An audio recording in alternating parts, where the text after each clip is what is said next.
presentamos CN Plus en la tarde con Wilfrido Muñoz.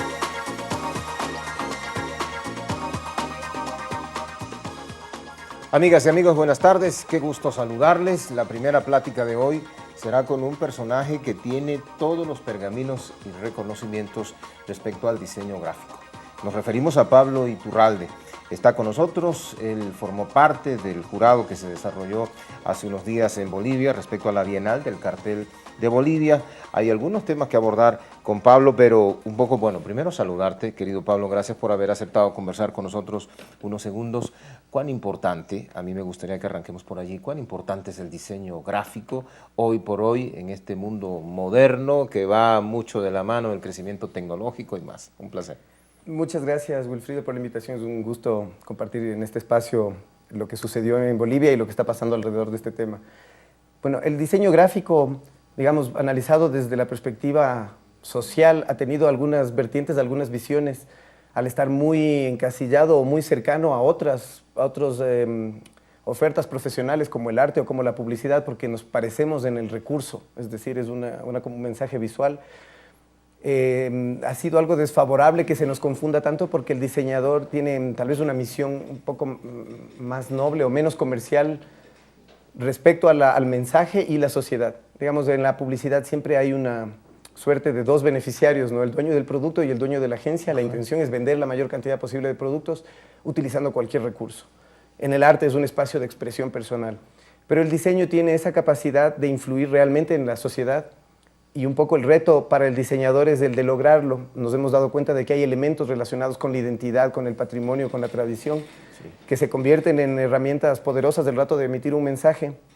Y bueno, ahora en mi caso estoy celebrando los 20 años del aparecimiento de mi estudio y del trabajo nuestro, lo estoy mostrando por primera vez.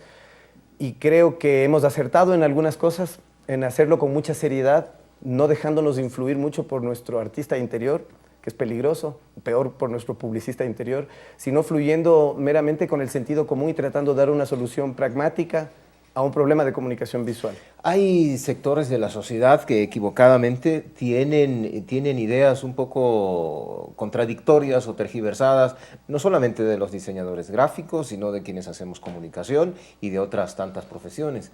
Con la reflexión que acabas de hacer, quiero entender también que la perspectiva que se tiene desde el diseño gráfico es un aporte importantísimo a la sociedad.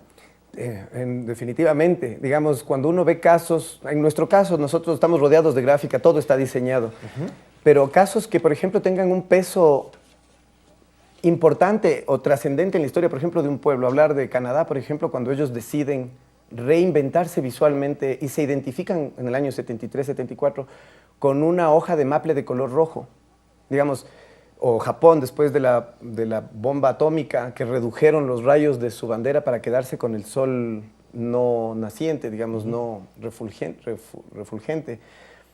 Son símbolos visuales que determinan todo un cambio de estructura social en un país, en una sociedad completa.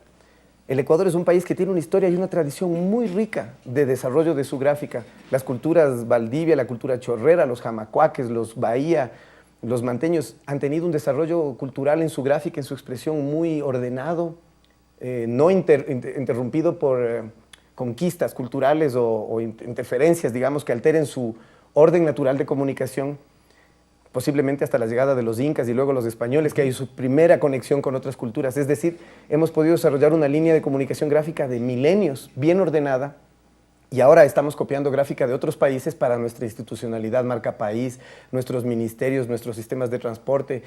Es decir, toda esa tradición quedó obstruida y yo le culpo un poco al sistema de educación, a la malla curricular, que ha dado mucho énfasis a esta confusión de la que hablaba del diseño con la publicidad. La publicidad vive un poco en el mundo de la magia, de la ilusión, del marketing. Del marketing. Es difícil vender un jabón, entonces venden la primavera. Es difícil vender la Coca-Cola por sus contenidos, sus ingredientes, entonces venden la felicidad, venden el amor, la amistad.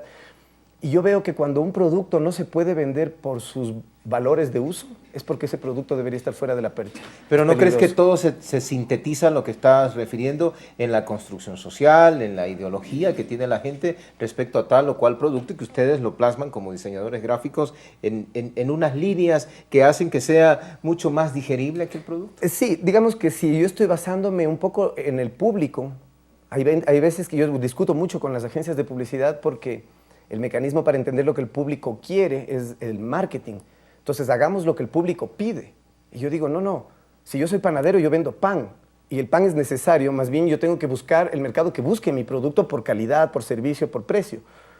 Ya, pero no debo crear productos para satisfacer necesidades del público, porque el fin de eso es el dinero. Pero eso está pasando a todo nivel. Yo escucho que se promociona un artista y que para promoverlo se regala un iPad, un teléfono que no tiene nada que ver con el concepto o con la propuesta musical que tiene el artista. O viceversa. O Si viceversa. no puedes vender el teléfono celular porque su calidad no responde, le pones a Shakira hablando con ese celular y se vende. Y si por algo no se vende, le quitas la ropa a Shakira y garantizado que se vende. ¿Y qué hacen ustedes como diseñadores gráficos ante esos dilemas que tiene la sociedad o que tiene el mercado? En mi caso, yo trato de... Soy profesor y escribo, investigo y mi material termina en manos de estudiantes y yo trato de ser muy estricto respecto a las consecuencias culturales que trae el abordar lenguajes ajenos. Traer lenguajes ajenos para escenarios locales, primero que mata nuestra tradición gráfica, que es rica y es poderosa, que está cargada de identidad, y después le aliena al receptor del mensaje y le prepara para recibir un mensaje que no es el local. Entonces ahorita da lo mismo, acabo de venir de un par de países en temas de diseño gráfico y veo que todos tenemos la misma publicidad, a todos nos convencen de consumir un producto de las mismas maneras, con las mismas mañas. Pero en todos los países hay elementos de identidad que son permanentes. Y yo creo que el Ecuador tiene elementos de identidad permanentes y hay marcas que están en nuestra cabeza para siempre. Y en esos eventos, en esos elementos de identidad que tú me dices, que además siento yo, incorporas mucho el lado académico, las reflexiones que hacen ciertos autores. ¿Cómo has trabajado, por ejemplo, este tema del género, que es muy criticado hoy por hoy en varios países de Latinoamérica? Sí, yo creo que en el lado de la publicidad hay críticas al género porque intenta vender un producto y saca provecho del género. No sé si es que es un producto para hombres o lo pone muy masculino como Axe, que es el desodorante de los feos, o en el caso femenino, explotar el cuerpo femenino para consumo masculino, lo cual rompe todo valor ético que en mi caso y en el caso del diseño bien concebido está basado de valores. No el diseño, sino el diseñador. El diseño, digamos, es un par de mecanismos y técnicas para poder expresar, pero un diseñador cargado de valores, sus mensajes serán cargados de valores y serán positivos para la sociedad. La preocupación que tengo yo es que nuestras escuelas están enseñando, la malla curricular está repleta de tecnología y cero contenidos éticos, valores tradicionales, comunicación local. Digamos, los valores de la comunicación se han perdido o se han sacrificado para dar espacio a los valores de la tecnología. Yo quiero rescatar, queridos televidentes, uno de los mensajes que tiene Pablo en esta obra, que ya se las voy a mostrar en segundos.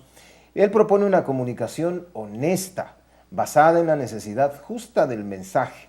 Su trabajo, más allá de calificativos subjetivos, permanece en el tiempo, manteniendo intacto el mensaje y sus contenidos. Su contribución al diseño gráfico no solo tiene un amplio reconocimiento internacional, sino que ha llegado a ser parte del patrimonio gráfico de su país. Nos referimos al Ecuador. Oye, esto, ya colocándolo en el contexto de la ley de comunicación, ¿cómo lo planteas? Digamos, a mí me parecería que un valor importante que debería incorporar la ley de comunicación sería el rescate de valores y de lenguajes locales, de los que ya nos hemos apropiado con el tiempo y que estamos completamente acostumbrados a entenderlos. Ahora, lo que hablábamos hace un momento, la ley de comunicación se ha preocupado de muchas soluciones y de necesidades que el país necesita, como esta, por ejemplo, necesidad de rehacer todos los comerciales de productos extranjeros en el Ecuador, que me parece muy bien porque se le da trabajo al comunicador ecuatoriano. ¿Pero no pierde la magia allí, Pablo? Yo creo que por un lado pierde la magia del comercial original, pero yo no sé si la solución es solamente darle trabajo al comunicador local repitiendo un comercial extranjero, tratando de buscar un personaje que se parezca al extranjero y tratando de colorear para que se parezca, en vez de buscar creatividad local, modos ecuatorianos para ecuatorianos de comunicación para el fin que sea, digamos en este caso venta de productos. Esto que estamos mostrando ahora mismo en pantalla es como un avance, un preámbulo de lo que tú tienes en tu obra, en tu libro, ¿verdad? Sí. ¿Nos puedes explicar algo de él? Claro, bueno, el estudio, como todo estudio de diseño, bueno, ahora veo que el diseño gráfico se ha especificado más o se ha hecho más específico en diferentes áreas. Hay diseñadores especializados en la creación de carteles, otros de identidad corporativa. Mi estudio es un estudio, yo me gradué en el año 93 y mi preparación es solucionar problemas de comunicación visual. No importa si es una película, si es un ministerio, si es un banco, una línea aérea, un hospital, una clínica de animales. Es decir, tengo que meterme y concentrarme en el fin a comunicar. Entonces, a lo largo de estos 20 años, regresando a ver un poco para atrás, tenemos cerca de 700 soluciones de comunicación para emprendimientos desde los más pequeños hasta los más grandes del Ecuador. Lo que hubo en Bolivia, la Bienal del Cartel de Bolivia, tú me decías algo antes de arrancar la plática, se prefiere lo estético, no lo utilitario. Esto respecto al mensaje que se genera desde el diseño gráfico. Sí, digamos que hay espacios, como te decía, la comunicación visual tiene un espacio que puede ser para la expresión personal, ajá, el arte, otra para la venta o el fin de vender un producto, que es la publicidad, y el diseño gráfico per se, que es la comunicación visual, es decir, guiar flujos peatonales en una ciudad, entender cómo salvar el patrimonio arquitectónico a través de sistemas de rotulación inteligente, cartillas de emergencia en un avión. Ahí no puedo jugar con las estéticas ni con los gustos personales, tengo que dar soluciones reales en ese momento. Yo creo que un poco el éxito o la clave para poder hacer un trabajo correcto ha sido ser enfocado y no presentar mi lado artístico, es decir, no querer figurar como persona frente a un trabajo que involucra a un emisor y un receptor en el que yo solo soy el creador del mensaje. En el caso del arte, yo pongo de mí. En el caso de la publicidad, no importa que ponga con tal que venda. Yo tengo una responsabilidad. A 20 años después de haber comenzado mi trabajo, si un proyecto mío de mi equipo falló, eso es para siempre. Y yo quedo marcado y yo pude haber quebrado una institución. Es decir, a veces uno no se da cuenta. No quiero ser crítico con el gobierno, pero hay ministerios que tienen en un mismo periodo presidencial 3 marcas. Uno a veces piensa que la marca es lo que le pagan al diseñador, 30, 40, 60 mil dólares por el manual de identidad corporativa, pero nadie piensa en los millones de dólares que hay detrás, en los camiones, los uniformes, la publicidad, los stickers, la página web, los comerciales de televisión, la papelería y los millones de dólares que se gastan en implementar una marca. Creo que el peso debería estar en que la manera de calificar una marca no debería ser solo con el aval de tener un título de diseño gráfico, lo cual es muy peligroso en el Ecuador, porque los titulados de diseño, somos la 4ª profesión en el Ecuador en cantidad. Graduamos miles de diseñadores por año, yo no veo, hay 15 estudios en todo el Ecuador. Todos terminan siendo peones en agencias de publicidad, recibiendo órdenes de un creativo que está 15 pisos más arriba. Que tampoco estudió la profesión. Que tampoco estudió y que de alguna manera está queriendo vender. Oye, yo digo, cuando alguien vende un producto puede utilizar esas técnicas, pero cuando son mensajes nacionales, uno no debe utilizar la técnica de la venta. A modo de conclusión, ¿cuál es la resultante de la Bienal en Bolivia? Digamos, al ser una Bienal de cartel, en este caso hay una discusión intelectual respecto al tema planteado, que era la cultura de la felicidad. Sí. Y como la Bienal se emite desde Latinoamérica, pero es Bienal de peso internacional, todos los diseñadores han discutido sobre ese concepto, la felicidad en la expresión gráfica. Y ellos no expresan la felicidad como concepto, sino la felicidad desde sus regiones, porque hay proyectos desde Polonia, proyectos desde China, desde Sudamérica, que llegan y han planteado nuevas discusiones. Para mí lo que fue enriquecedor es sentirme rodeado de alguien que tiene un rigor infinitamente más superior y más estricto que el mío para el análisis de una pieza gráfica. Es decir, no están analizando si es bonito, si es feo, si se ha visto, si es novedoso, si es creativo, sino si contiene la esencia del mensaje y si ese mensaje es capaz de romper cualquier barrera idiomática o cultural. ¿Para cuándo estará lista ya esta obra o disponible en el Ecuador? Espero, si se dan las cosas con las editoriales interesadas, de que esté esto en menos de 2 meses, ojalá ya en las librerías. He tenido la suerte ahorita de poder recibir las críticas positivas de mis colegas jurados en la Bienal de Bolivia y el paquete grande de diseñadores que participaron, que me han dado críticas positivas, inclusive buenos contactos para editoriales en otros países, pero me encantaría que pueda salir en el Ecuador y que sea una herramienta de consulta, porque no solo tiene gráfica, tiene mucho análisis, correcto. Y tiene nuestras...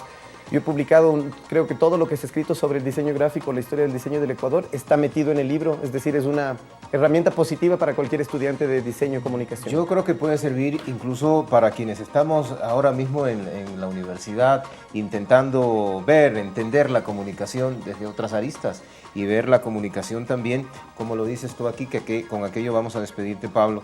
La simpleza del mensaje, orden e identidad, hacen comunicación. Orden e identidad. La elaboración de una identidad corporativa requiere de un trabajo de análisis y de selección de un reducido grupo de conceptos convertidos en rasgos visuales que no solo otorguen identidad al mensaje, sino que confieran orden y también jerarquía a sus contenidos. La identidad siempre es un valor agregado para un mensaje. Es su fortaleza. Orden e identidad son los valores intrínsecos de un buen mensaje. Su elaboración jamás podrá basarse en elementos estéticos, en tendencias o en modas, sino en contenidos que den un sentido y un orden común al mensaje. ¡Qué pleno! Yo me voy a copiar este mensaje para tenerlo de discusión en la clase de mañana. Un gusto verte, querido Muchísimas Pablo. gracias, Wilfrido. Felicitaciones y confío en que pronto esté ya disponible esta obra en las diferentes librerías del país. Claro que sí. Muchísimas gracias por el espacio, qué gusto poder compartir desde aquí mi trabajo. No, el gusto fue nuestro. Queridos amigos y amigas televidentes, qué pleno poder conversar con el autor de esta obra, Diseño Útil, Diseño Inteligente, de Pablo Iturralde. Lo vamos a despedir, no se vayan, sigan con nosotros. Aún hay más en CN Plus en la tarde.